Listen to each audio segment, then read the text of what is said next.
Ibihe byiza nshuti bakunzi ba Pipikati TV tudasiba kubana umunsi ku munsi mu makuru yacu agezweho mu biganiro ndetse aho dukunda kugaruka ku myidagaduro imikino ndetse n'andi makuru agezweho mu gihugu cy'u Rwanda muri rusange. Twajyanye mu karere ka Bugesera mu murenge wa Musenyi ahabereye icyaha gikomeye cyane bivugwa yuko umugore witwa umunyamasengesho cyangwa se umugore ukunda gusenga w'umupasiterine yamaze kuba yakica umwana mukubise ifuni mu mutwe, ifuni yisuka n'ubundi muri rusange. Ibi ngibi bivugwa yuko uyu mugabo papa w'uyu mwana yavuye kwa muganga kugemura mama we yari yaraye mu bitaro bita Uwimana Adeline, agasanga umwana wiwe Cyusa Alphonse bari bavuye mu bitaro bamaze bakakirizwa inkuru mbi cyane, bamaze kumukubita ifuni mu mutwe yamaze kuba yakitaba Imana. Reka tutega amatwi twumve amajwi yabo twasanze icyo babashe kuba badusangiza.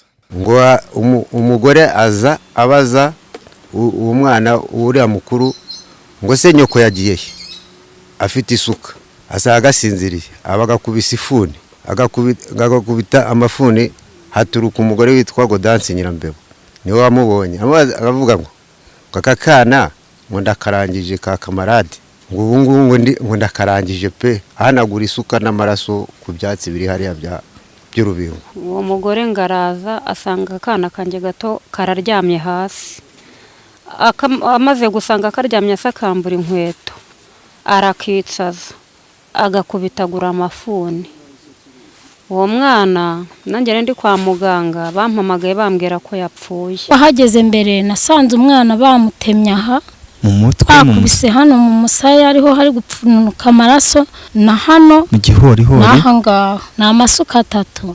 Bamwe mu twasanze dukora iyi nkuru aho twari twasuye nyine uru rugo rwamaze kuba rwakishirwa umwana, badusangije byinshi cyane bigiye bitandukanye kuri uyu mugore wishe uyu mwana mutoya w'uruhinja. Ibintu ukoze ni ibiki? Arambwa ati shitani ambwiye kujya kwica. Tunamufata tuzamuka, yari afite imbaraga nyinshi kugira ko atigera ko natwe mu nzira ashaka kuduhinduka wenda kuba yatuvurunga. Yari umunyamasengesho, ibyo nibyo twari tumuziho. Ubwo tukuma ngo ni pasiteri wana hacu kasanga abantu basenga, nta kindi kintu ngiye nari muziho, nago nari muziho ubwo bugome. Ni nayo mpamvu byantangaje, ndamubaza nti ibyo bintu bitewe n'iki? Arangije arambwira ngo umurimo yamutegetse kwica. Umva nta kintu cyo nari muzo hano mu ikaritsiye, ariko ibintu byamuteye uwo muntu atagaragaje wamuteye kugira ngo atwicire umwana, n'abandi mumurekuye yazabamara bamudufatire. Nyuma yuko tuganirije aba baturage rero twasuye cyangwa se twaganirije umuyobozi w'umurenge wa Musenyi ku murongo wa telefone, atubwira byinshi cyane bigiye bitandukanye kuri uyu mugore.